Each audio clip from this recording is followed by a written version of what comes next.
Bienvenidos al audiolibro Consejos para la Iglesia, capítulo 46. ¿Cómo tratar con los que yerran? Cristo vino a poner la salvación al alcance de todos. Sobre la cruz del Calvario pagó el precio infinito de la redención de un mundo perdido. Su abnegación y sacrificio propio, su labor altruista, su humillación sobre toda la ofrenda de su vida atestiguan la profundidad de su amor por el hombre caído. Vino a esta tierra a buscar y salvar a los perdidos. Su misión estaba destinada a los pecadores, de todo grado, de toda lengua y nación.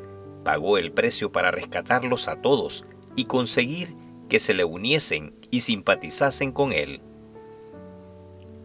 Los que más yerran, los más pecaminosos, no fueron pasados por alto. Sus labores estaban especialmente dedicadas a aquellos que más necesitaban la salvación que Él había venido a ofrecer. Cuanto mayores eran sus necesidades de reforma, más profundo era el interés de Él, mayor su simpatía y más fervientes sus labores. Su gran corazón lleno de amor se conmovió hasta sus profundidades en favor de aquellos cuya condición era más desesperada, de aquellos que más necesitaban su gracia transformadora. Pero entre nosotros como pueblo hace falta una simpatía profunda y ferviente que conmueva el alma, y necesitamos tener amor por los tentados y los que yerran. Muchos han manifestado gran frialdad y la negligencia pecaminosa que Cristo representó por el hombre que se pasó de un lado. Se han mantenido tan alejados como podían de aquellos que necesitan ayuda.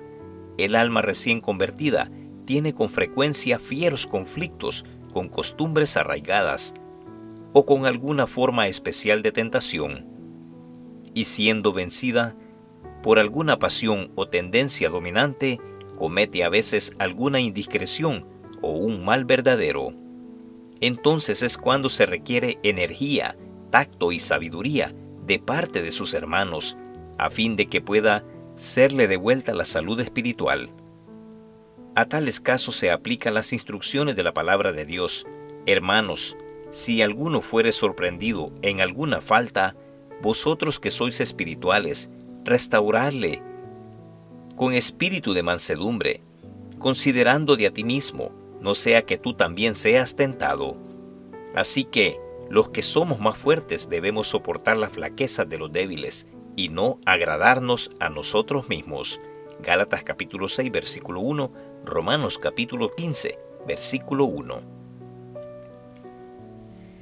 Las medidas benignas, las respuestas impregnadas de mansedumbre y las palabras agradables se prestan mucho más para reforzar y salvar que la severidad y la dureza.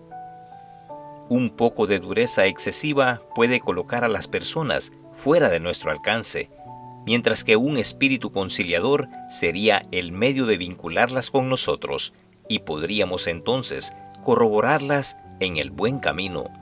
Debemos ser también impulsados por un espíritu perdonador y reconocer todo buen propósito y acto de los que nos rodean. Amaos los unos a los otros, como yo os he amado. Dios ha hecho su parte en la obra de salvar a los hombres, y ahora pide la cooperación de la Iglesia. Allí está la sangre de Cristo, la palabra de verdad, el Espíritu Santo por un lado, y por el otro, las almas que perecen. Cada uno de los que siguen a Cristo tienen que hacer una parte para inducir a los hombres a aceptar las bendiciones que el cielo ha provisto. Examinémonos detenidamente a nosotros mismos y veamos si hemos hecho esta obra. Indaguemos nuestros motivos y cada acción de nuestra vida. ¿No hay muchos cuadros desagradables grabados en la memoria? Con frecuencia habéis necesitado el perdón de Jesús. Habéis dependido constantemente de su compasión y amor. Sin embargo, ¿habéis dejado de manifestar hacia otros el espíritu que Cristo manifestó hacia vosotros? ¿Habéis sentido preocupación por aquel a quien visteis aventurarse por sendas prohibidas? ¿Habéis llorado y orado por él y con él? ¿Habéis demostrado por vuestras palabras de ternura y actos bondadosos que le amabais y deseabais salvarle? Mientras tratabais a aquellos que vacilaban y se tambaleaban bajo la carga de sus propias flaquezas de disposición y de sus hábitos defectuosos, ¿los habéis dejado pelear sus batallas solos cuando podríais haberlos ayudado? ¿No habéis pasado de un lado del camino frente a estas almas fieramente tentadas, mientras que el mundo estaba listo para manifestarles simpatía y para atraerlas a las redes de Satanás? ¿No habéis estado como Caín listos para decir, ¿soy yo acaso guarda de mi hermano? Génesis capítulo 4, versículo 9. ¿Cómo debe considerar nuestra vida la gran cabeza de la iglesia? ¿Cómo mira vuestra indiferencia para con los que se extravían del buen camino, aquel para quien toda alma es preciosa, como comprada por su sangre? ¿No teméis que Él os deje como los habéis dejado a ellos? Tened por seguro que el verdadero centinela de la casa del Señor ha notado toda negligencia. No es todavía demasiado tarde para redimir la negligencia pasada. Reavívense el primer amor, el primer ardor. Buscad a aquellos que ahuyentasteis. Vendad por medio de la confesión las heridas que hicisteis. Acercaos al gran corazón de amor compasivo y dejad que la corriente de esa compasión divina fluya a vuestro corazón y de vosotros a los corazones ajenos. Sea la ternura y misericordia que Jesús reveló en su preciosa vida un ejemplo de la manera en que nosotros debemos tratar a nuestros semejantes, especialmente a los que son nuestros hermanos en Cristo. Muchos que podrían haber sido fortalecidos hasta la victoria por una palabra de aliento y valor, han desmayado y se han desalentado en la gran lucha de la vida. Nunca seáis fríos, sin corazón y simpatía, ni dados a la censura. Nunca perdáis una oportunidad de decir una palabra que anime e inspire esperanza. No podemos decir cuánto alcance pueden tener nuestras palabras tiernas y bondadosas, nuestros esfuerzos semejantes a los de Cristo para aliviar alguna carga. Los que yerran no pueden ser restaurados de otra manera alguna que por el espíritu de mansedumbre, amabilidad y tierno amor. Los métodos de Cristo en la disciplina de la Iglesia. Al tratar con los miembros de la Iglesia que yerran, el pueblo de Dios debe seguir cuidadosamente las instrucciones dadas por el Salvador en el capítulo 18 de Mateo. Los seres humanos son propiedad de Cristo, comprados por Él a un precio infinito y vinculados con Él por el amor que Él y su Padre han manifestado hacia ellos. Cuán cuidadosos debemos ser, pues en nuestros tratos unos con otros. Los hombres no tienen derecho a sospechar el mal con respecto a sus semejantes. Los miembros de la Iglesia no tienen derecho a seguir sus propios impulsos e inclinaciones al tratar con miembros que han errado. No deben siquiera expresar sus prejuicios acerca de los que erraron, porque así ponen en otras mentes la levadura del mal. Los informes desfavorables de un hermano o hermana de la Iglesia se comunican de unos a otros miembros. Se cometen errores e injusticias porque algunos no quieren seguir las instrucciones dadas por el Señor Jesús. Si tu hermano peca contra ti, declaró Cristo, ve y repréndele estando tú y él solos. Mateo capítulo 18, versículo 15. No habléis del mal a otro. Si este mal es contado a una persona, luego a otra y aún a otra, el informe crece continuamente y el daño aumenta hasta que toda la Iglesia tiene que sufrir. Arréglese el asunto entre tú y él solo. Tal es el plan de Dios. No entres apresuradamente en pleito, no sea que no sepas qué hacer al fin después que tu prójimo te haya avergonzado. Trata tu causa con tu compañero y no descubras el secreto a otro. Proverbios capítulo 25, versículos 8 y 9. No toleréis el pecado en vuestro hermano, pero no lo expongáis ni aumentéis la dificultad, haciendo que la reprensión parezca como una venganza, corregible de la manera esbozada en la palabra de Dios. No permitáis que el resentimiento madure en malicia. No dejéis que la herida se infecte y reviente en palabras envenenadas que manchen la mente de quienes las oigan. No permitáis que los pensamientos amargos continúen embargando vuestro ánimo y el suyo. Id a vuestro hermano, y con humildad y sinceridad, habladle del asunto. Cualquiera que sea el carácter de la ofensa, no cambia el plan que Dios trazó para el arreglo de las desinteligencias e injurias personales. El hablar a solas con el Espíritu de Cristo a aquel que faltó, eliminará la consiguiente dificultad. Id a aquel que erró, con el corazón lleno del amor y la simpatía de Cristo, y tratad de arreglar el asunto. Razonad con él con calma y tranquilidad. No dejéis escapar de vuestros labios palabras airadas. Hablad de una manera que apele a su mejor criterio. Recordad las palabras. Sepa que el que haga volver al pecador del error de su camino, salvará de muerte un alma, y cubrirá multitud de pecados. Santiago capítulo 5 versículo 20. Llevad a vuestro hermano el remedio que curará la enfermedad del desafecto. Haced vuestra parte para ayudarle, por amor a la paz y unidad de la Iglesia. Considerad este proceder tanto un privilegio como un deber. Si él os oye, le habréis ganado como amigo. Todo el cielo está interesado en la entrevista entre aquel que ha sido perjudicado y el que está en error. Y cuando el que erró acepta la reprensión ofrecida con el amor de Cristo y reconociendo su error, pide perdón a Dios y a su hermano, la alegría del cielo llena su corazón. La controversia terminó, la amistad y la confianza quedaron restauradas. El aceite del amor elimina la irritación causada por el mal. El Espíritu de Dios liga un corazón al otro y hay en el cielo música por la unión realizada. Mientras los que están así unidos en la comunión cristiana ofrecen oración a Dios y se comprometen a obrar con justicia y a amar la misericordia y a andar humildemente con Dios, reciben gran bendición. Si se ha perjudicado a otros, continúen la obra de arrepentimiento, confesión y restitución, plenamente resueltos a hacerse bien unos a otros. Este es el cumplimiento de la ley de Cristo. Mas si no te oyere, toma aún contigo a uno o dos, para que en boca de 2 o 3 testigos conste toda palabra.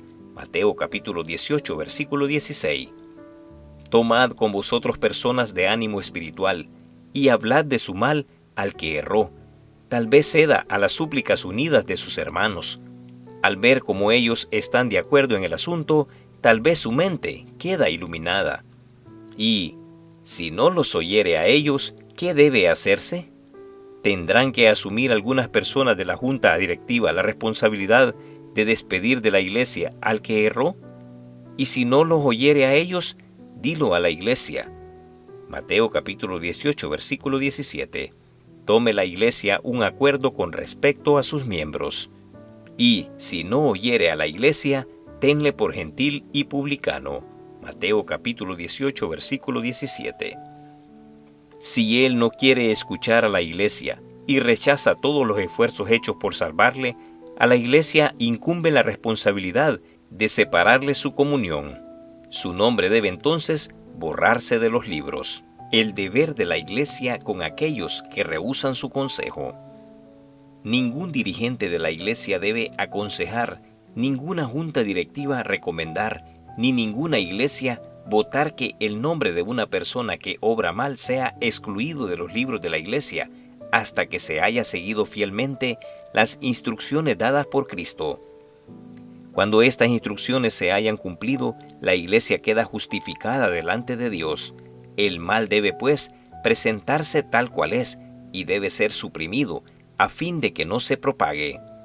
La salud y la pureza de la iglesia deben ser preservadas para que ella aparezca delante de Dios sin mancha, revestida del manto de la justicia de Cristo. Si el que erró se arrepiente y se somete a la disciplina de Cristo, se le ha de dar otra oportunidad. Y aun cuando no se arrepienta, aun cuando quede fuera de la iglesia, los siervos de Dios tienen todavía una obra que hacer a su favor. Han de procurar fervientemente que se arrepienta. Y por grave que haya sido su ofensa, si él cede a las súplicas del Espíritu Santo y confesando y abandonando su pecado, da indicios de arrepentimiento, se le debe perdonar y darle de nuevo la bienvenida al redil. Sus hermanos deben animarle en el buen camino, tratándole como quisieran ser tratados si estuviesen en su lugar, considerándose a sí mismo, no sea que ellos sean tentados también. De cierto os digo, continuó Cristo, que todo lo que atéis en la tierra será atado en el cielo, y todo lo que desatéis en la tierra será desatado en el cielo. Mateo capítulo 18, versículo 18. Esta declaración rige para todos los siglos. A la Iglesia ha sido conferido el poder de actuar en lugar de Cristo. Es instrumento de Dios para la conservación del orden y la disciplina entre su pueblo. En ella ha delegado el Señor el poder para arreglar todas las cuestiones relativas a su prosperidad, pureza y orden. A ella le incumbe la responsabilidad de excluir de su comunión a los que no son dignos de ella, a los que por su conducta anticristiana deshonrarían la verdad. Cuanto haga la Iglesia que esté de acuerdo con las indicaciones dadas en la palabra de Dios, será ratificada en el cielo. Se presentan asuntos de grave importancia para los que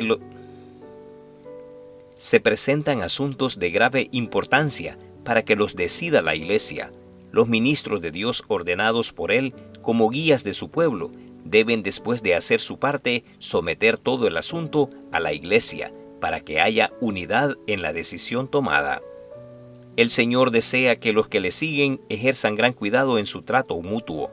Han de elevar, restaurar y sanar, pero no debe haber en la Iglesia negligencia en la debida disciplina. Los miembros han de considerarse como alumnos en una escuela y aprender a formar un carácter digno de su alta vocación. En la Iglesia de esta tierra, los hijos de Dios han de quedar preparados para la gran reunión en la Iglesia del cielo. Los que vivan aquí en armonía con Cristo pueden esperar una vida inacabable en la familia de los redimidos. ¿A quién debe hacerse la confesión? Todos los que tratan de excusar u ocultar sus pecados, dejándolos sin confesar y sin haber sido perdonados en los registros del cielo, serán vencidos por Satanás. Cuanto más exaltada sea su profesión y honroso el puesto que desempeñen, tanto más grave aparecen sus faltas a la vista de Dios, y tanto más seguro es el triunfo de su gran adversario. Los que tardan en prepararse para el día del Señor no podrán hacerlo en el tiempo de angustia, ni en ningún momento subsiguiente. El caso de los tales es desesperado. No se requiere de usted que se confiese ante aquellos que no conocen su pecado y sus errores. No es su deber publicar una confesión que haga triunfar a los incrédulos. Debe confesarse ante quienes corresponde, ante los que no se aprovecharán de sus yerros. Confiésese de acuerdo con la palabra de Dios y permita que sus prójimos oren por usted, y Dios aceptará su obra y le sanará. Por amor de su alma, escuche las súplicas que le instan a hacer una obra cabal para la eternidad. Ponga a un lado su orgullo, su vanidad, y haga lo recto. Vuelva al redil. El pastor le aguarda y le recibirá. Arrepiéntase, haga sus primeras obras y vuelva a gozar del favor de Dios. Cristo es su Redentor y no tomará ventaja de sus confesiones humilladoras. Si tienen pecado de carácter privado, confiésenlos a Cristo, quien es el único mediador entre Dios y el hombre. Y si alguno hubiere pecado, abogado tenemos para con el Padre, a Jesucristo el justo. Primera de Juan capítulo 2 versículo 1. Si han pecado reteniendo de Dios sus diezmos y ofrendas, confiesen su culpa a Dios y a la iglesia, y obedezcan lo que Él ha ordenado. Traed todos los diezmos al alfolí. Malaquías capítulo 3 versículo 10. El pueblo de Dios debe avanzar de manera inteligente. No deben quedar satisfechos hasta que cada pecado conocido haya sido confesado. Después es su privilegio y deber creer que Jesús los acepta. No deben esperar a que otros se abran camino en medio de la oscuridad y obtengan la victoria, para que ellos la disfruten. Tal gozo durará solo hasta que se termine la reunión. Debemos servir a Dios por principio y no por sentimiento.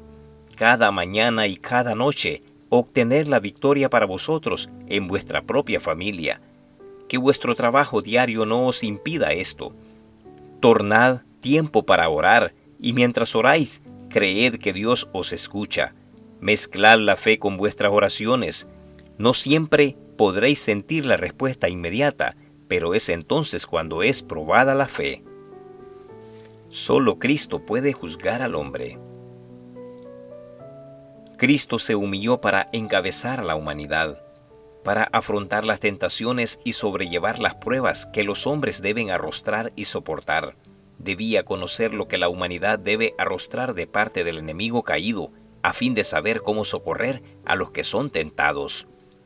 Y Cristo ha sido hecho nuestro juez. No es el Padre el juez, tampoco lo son los ángeles.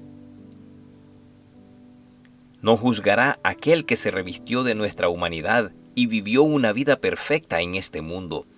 Él solo puede ser nuestro juez. ¿Os acordáis de ello, hermanos y hermanas? ¿Lo recordaréis también vosotros los predicadores? ¿Y vosotros también, padres y madres? Cristo se revistió de nuestra humanidad para poder ser nuestro juez. Ninguno de vosotros ha sido designado para juzgar a otros. Todo lo que podéis hacer es corregiros a vosotros mismos. Os exhorto en el nombre de Cristo a obedecer la orden que os da, de no sentaros jamás en el sitial del juez. Día tras día este mensaje ha repercutido en mis oídos. Bajad del estrado del tribunal, bajad de él con humildad. Dios no considera todos los pecados como de igual magnitud. Hay grados de culpabilidad en su estima como en la del hombre finito. Pero por trivial que parezca a los ojos de los hombres este o aquel otro mal, ningún pecado es pequeño a la vista de Dios. Los pecados que el hombre está dispuesto a considerar como pequeños pueden ser los que Dios tiene por grandes crímenes. Se desprecia al borracho. Se le dice que su pecado lo excluirá del cielo, mientras que el orgullo y el egoísmo y la codicia no reciben reprensión. Pero estos pecados ofenden particularmente a Dios. Él resiste a los soberbios. Santiago capítulo 4 versículo 6. Y Pablo dice que la avaricia es idolatría. Colosenses capítulo 3 versículo 5. Los que conocen las denuncias pronunciadas en la palabra de Dios contra la idolatría verán enseguida cuán grave ofensa es este pecado.